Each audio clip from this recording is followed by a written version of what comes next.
We will never know whether there really was a Motte and Bailey castle on the site of Castle Rushen. What we can say, though, is that if ever you wanted to see the model castle, beautiful in its proportions and perfect in its masonry, then you can't do better anywhere in Europe than this masterpiece in limestone. This is generally regarded as being one of the best preserved medieval castles in the whole of Europe. And the secret of its success has been the fact that it's always been used. From its earliest days as a great stone fortress to later centuries as a garrison, as a power base for the Earls of Derby, as a residence, as a jail, as a place for the Tynwald court to sit, and more latterly, of course, as a tourist attraction.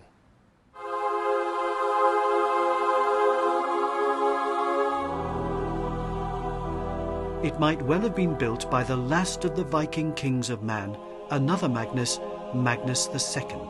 He's recorded as having died here in 1265, the first mention of this castle.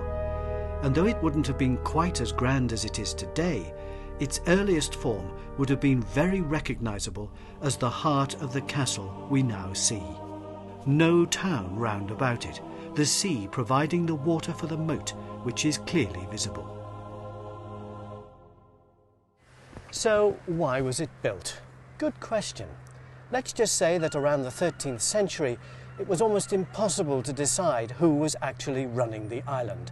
They didn't have elections every 5 years in those days, and the balance of power around the Irish Sea was constantly shifting, so that at any one time it would have been almost impossible to say who was actually in charge.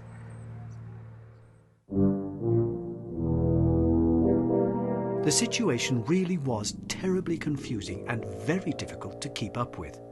During Magnus's reign in the Isle of Man in the 13th century, the important person to know was King Haakon of Norway. Magnus teamed up with him and invaded Scotland. But when Haakon died, Alexander III of Scotland threatened the Isle of Man, and when Magnus died, Alexander took the Isle of Man for himself. The Manx rebelled, and a fleet was sent to attack them at Ronaldsway, and 537 of us were killed. After Alexander died, Edward I of England took over the island, but Robert the Bruce mounted an invasion and took it back and installed the young Earl of Moray here. This was when the bagpipes were introduced. When Robert the Bruce died, Edward III sent ships to the island to finally claim it for the English crown. And what about the poor Manx peasant during all of this?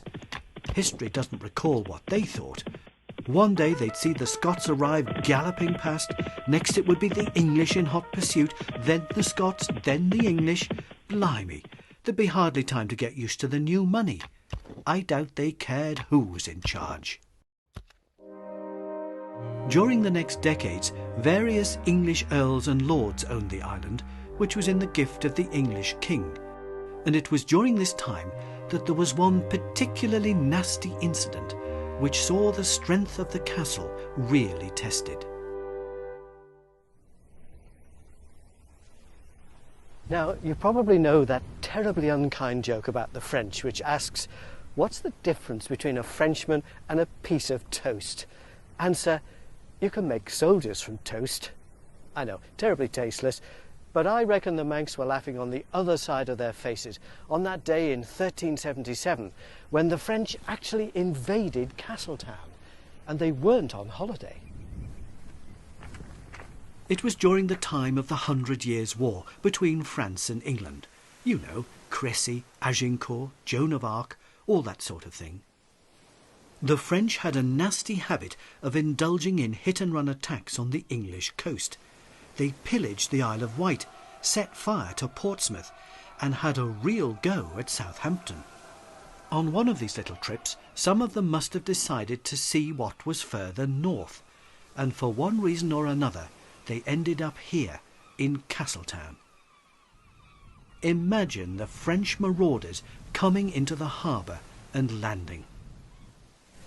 They attacked the castle, but it held firm. So then our French friends started setting fire to the town. Mon Dieu! As you can imagine, the visit did nothing for Manx-French relations. All school trips were immediately cancelled, as were any orders for French cheese. It was only when the Manx offered them money that the French finally agreed to leave. Now, I'm not quite sure how that worked, because I find it difficult enough to buy a cup of tea at John Lennon Airport using Manx money, let alone buy off the French. But the point is, the castle proved its worth.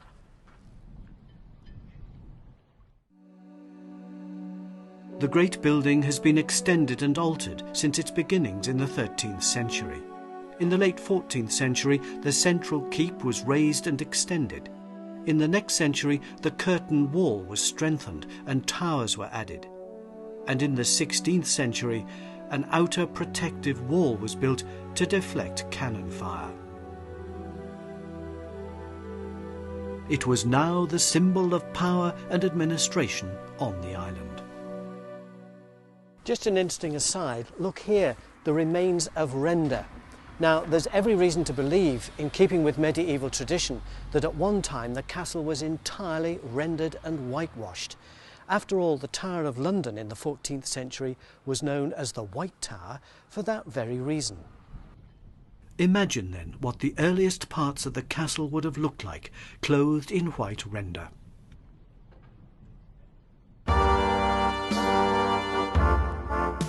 By this time, the island had new owners, who were to rule here for over 3 centuries. They were the Stanley family, Lancashire gentry, who were granted the Isle of Man in 1405 by Henry IV, and eventually they became the Earls of Derby.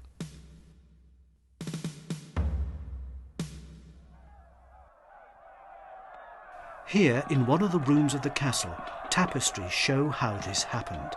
The usual warring was going on in England, this time between the Yorkists and the Lancastrians.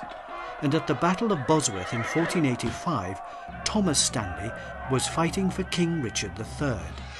But when he saw things were going against the king, Thomas changed sides and started to support Henry Tudor, who thereby won the battle and became King Henry VII. It's great having friends, isn't it? Tradition has it that the king's crown was found under a bush, and in this tapestry, Thomas Stanley is picking it up and placing it on the head of the future king. For this act, he was created an earl.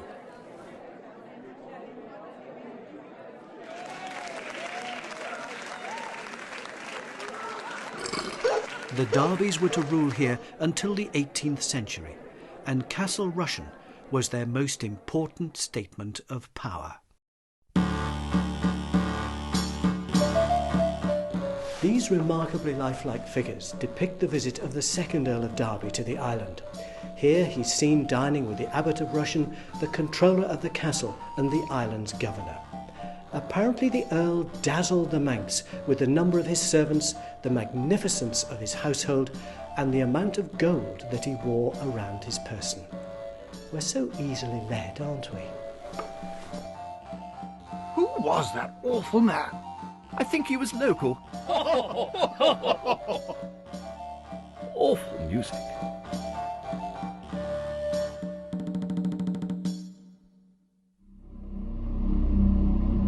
The castle, meanwhile, was fitted with all the latest technology to resist an attack.